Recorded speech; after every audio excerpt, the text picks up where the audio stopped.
Okay, we have a whole bunch of racial connotations that going on in the NBA today, including two incidents in the front row of the NBA Finals. We know about Kyle Lowry diving into the stands hard into the wife of one of the minority owners of the Golden State Warriors. Unfortunately, minority owner. Nobody says that minority is a sensitive word or some BS, but they say the word owner is so sensitive. We have to change the word because a couple snowflakes pretend to be outraged over the word owner.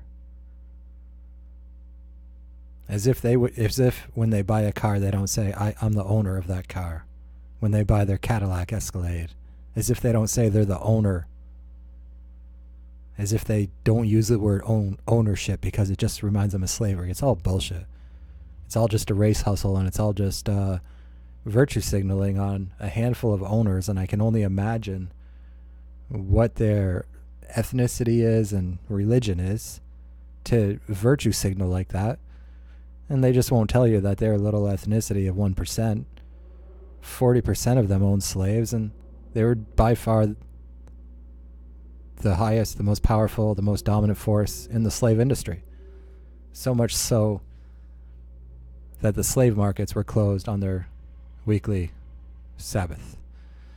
In any event, we have a big, LeBron James comes out and he's all Martin Luther King about how the owner gave Kyle Lowry a little shove because Kyle Lowry dove into his wife.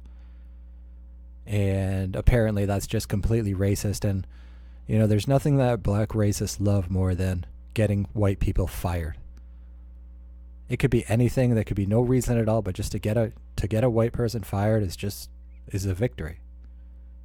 Whether it's at Taco Bell, whether it's at Burger King, whether it's someone just doing their job, whether it's a cop just trying to do his job and being harassed and being resisted and being threatened by somebody who's trying to win the ghetto lottery, and they have their phone out while they're doing it, hoping they can strike it rich and get a settlement from some city who just doesn't want the race hustlers calling the whole city racist. In any event, everyone knows about that Kyle Lowry thing, and LeBron James is talking about it, and he wants immediate, strict, punitive action against this minority owner who's already been suspended from attendance of NBA games, and he's been fined by the NBA. But in LeBron's mind, this black racist, as LeBron has said, he was indoctrinated by the hood to hate white people. And he shows all these continuing signs of continuing to not like white people at all. And he's very threatened and intimidated, and all his insecurities are wrapped up. He thinks that, growing up, he thought that white people have kitchen cabinets because they're white, and black people don't have kitchen cabinets because they're black, and that's why the welfare moms live in the projects and there's no fathers around. It's because they're black. It's not because they made really bad decisions and were raised by bad parents. It's strictly because they're black.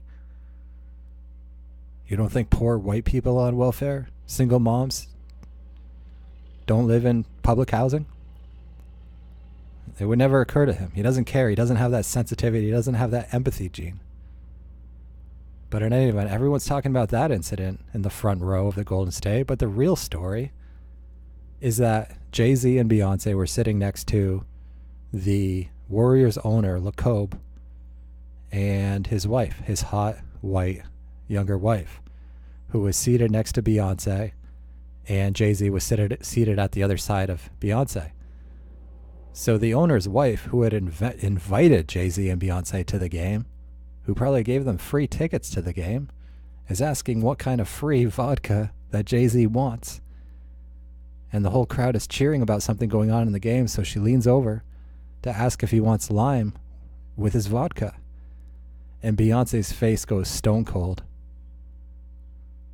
And all of these strong black queens, these BT 1000s, as Tommy Sotomayor would call them, all these Beyonce super fans, these black women on Twitter, start showering the wife of the Warriors owner with death threats, claiming that she was trying to steal Jay-Z from Beyonce.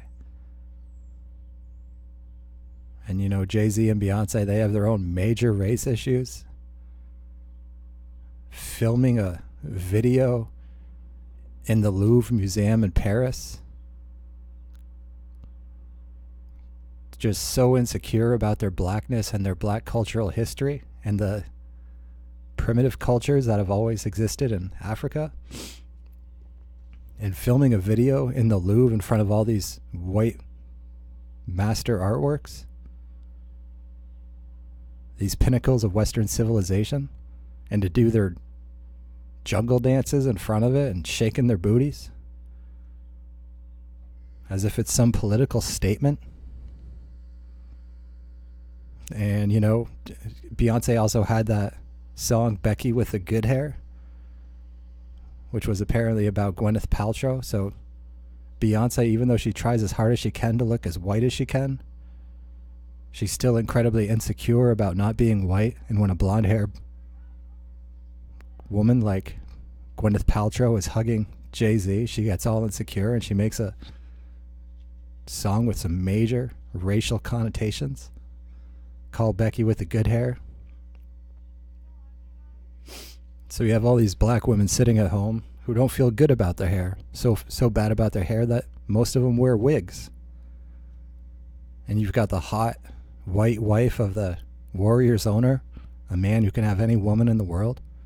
And he's got a primo piece of ass sitting next to him. And she asks Jay-Z if he wants lime. And it triggers these black racist women sitting at home so badly that they hurl death threats at her just because she's white. Death threats. Backed up by credible threat. Because she's white and because she has good hair and because she's smoking hot and because she asked her guest to the game if he wanted lime with his vodka. But anybody's going to talk about is the supposed racist of the guy whose wife was just charged into by Kyle Lowry and who gave him a light push afterward. And apparently they continued to talk trash together afterward, and the owner called him a piece of shit or something like that. And that'll all be depicted as racist. And in large part, it's because in LeBron James' world, guys, he would rather every single NBA franchise be owned by black people. And the only white people you would see in LeBron James' world in the NBA would be white men wiping the floor, wiping the sweat up off the floor for the black athletes with the black referees and the black coaches and the black owners and the black general managers and the black scouts and the black announcers. And anything less than that feels like oppression to somebody like LeBron James, who's been raised to view the world through a strict racial and racist lens, with nobody ever teaching him in public schools that black people can be racist and that it's wrong to be racist even if you're black. Instead raised to view himself as nothing but a victim,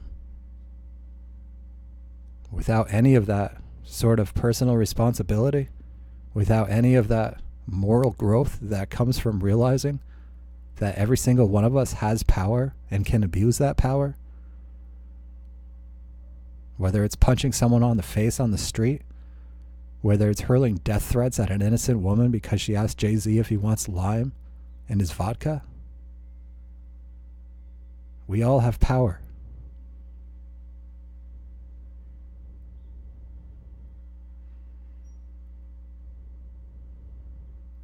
And now here we have Stephen A. Smith once again going all in, bashing Danny Ainge, who just got over a heart attack, bashing Danny Ainge for not coming out sooner and kissing Kyrie's ass and pretending that Kyrie wasn't doing anything wrong this year.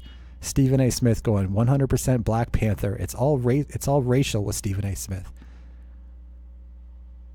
And sadly, it's a stereotype too. It's a sad but true stereotype. So many black people see the world through nothing but race. And if a black person is accused of something, he's innocent. If a white person did a microaggression that he wasn't even aware of, it's still just as bad as murder because they should have known better than to not see the world completely through race and to be completely obsessed and sensitive to the hyper fragility of black racists. He once again goes in saying Gordon Hayward being in the starting lineup to begin the year just ruined the whole year. Kyrie had nothing to do with it. Kyrie's choke job in the playoffs, totally quitting on the team, had nothing to do with it. Kyrie's body language all year, Kyrie throwing his teammates under the bus all year, had nothing to do with it. Just, you can sum it up as Stephen A. saying Kyrie didn't do nothing. And it's all the white guys. All the white guys did it all. Danny Ainge, even though he had a heart attack, he should have crawled out of his hospital bed, pulled out his iPhone, and uploaded a video to the world declaring that Kyrie didn't do anything and he was just such a great teammate and leader and it was all Gordon Hayward's and Brad Stevens' fault. And then crawl himself back up to bed and hook himself back up to the machines. That's the fucking black racist attitude for you guys.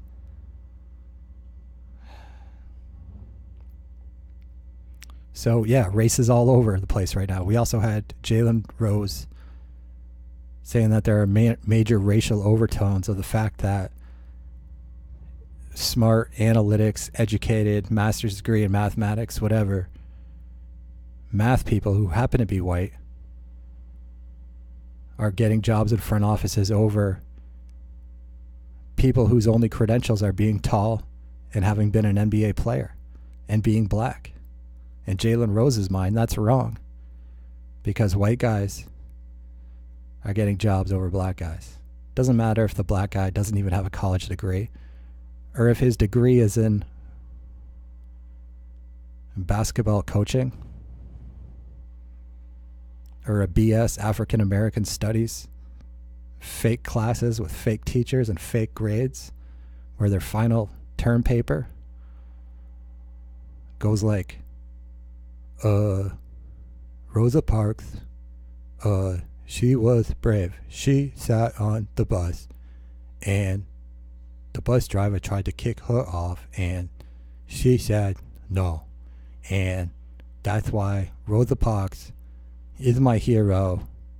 And I also like Maya Angelou because she writes poems and she is black.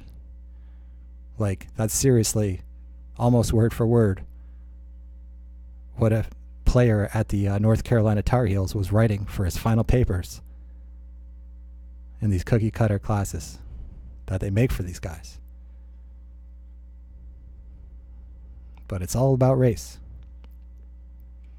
If Jalen Rose wanted to say that there should be more former players who have more connection and relation with the players, to do sort of more of a hold-handing role, like we know that the Celtics could have benefited from this year, that would be one thing. But no, it's all about race.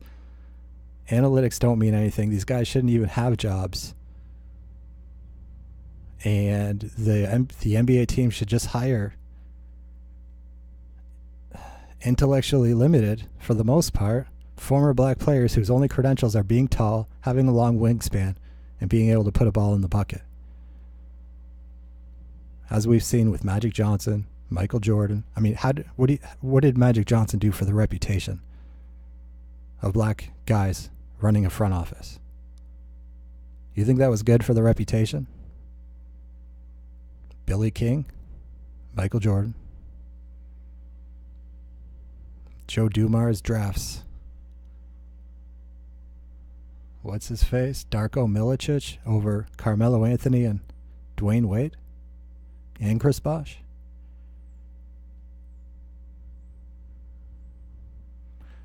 But it's all about race. Doesn't matter. We're just supposed to pretend that everybody's exactly the same and that being tall and having long arms makes you just as smart as a guy who has a PhD in mathematics. Should Carmelo Anthony be running an NBA team because he's good at putting the ball in the basket?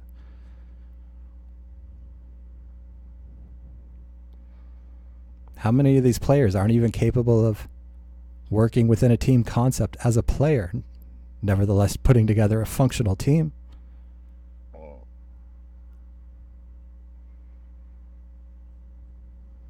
Anyway, guys, race relations all over the NBA today. All right, I'll see you soon. Peace.